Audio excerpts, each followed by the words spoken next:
વર્તમાન સમયમાં સમગ્ર ગુજરાતમાં મતદાર યાદી સુધારણા કાર્યક્રમ ચાલી રહ્યો છે। આ સુધાર કાર્યક્રમ અંતર્ગત હમણાં જ નવી મતદાર યાદી પ્રસિદ્ધ કરવામાં આવી।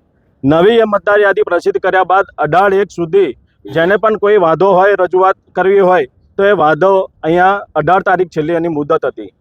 અત્યાર સુધી 15, 16, 17 તારીખ સુધી અમે રિપોર્ટ મંગાવ્યા, ત્યાં સુધી એમાં 0 વાંધો હતો અને અચાનક 18મી તારીખે આખા સમગ્ર જિલ્લામાં ઈઆરઓને 55,000 વાંધા અરજીઓ રજૂ કરવામાં આવી અને એક જ દિવસમાં 55,000 અરજીઓ રજૂ થઈ।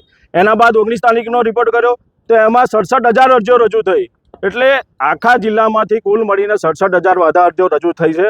એ ખરેખર આમ જોવા જઈએ તો વાંધો હોય તો બીએલઓને રજૂ થાય અને બીએલઓને અમે લોકોએ કોન્ટેક્ટ કર્યો તો બીએલઓએ કીધું કે અમને ક્યાંય અમને વાંધા અરજી મળી નથી, ડાયરેક્ટ અહીંયા આગળ ઈઆરઓને જમા કરવામાં આવી છે।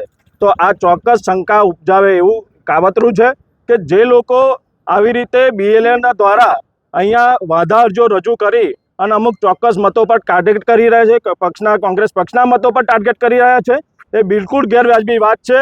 અમે લોકોએ આજ રોજ આવેદનપત્ર આપી અને કલેક્ટરશ્રીને આ વાત ધ્યાને લાવ્યા છે। અગાઉના સમયમાં જો આ પૂર્ણતા વિશ્વાસુ જવાબ નહીં મળે તો અમે લોકો કાયદેસર કોર્ટના દર ખખડાવીશું।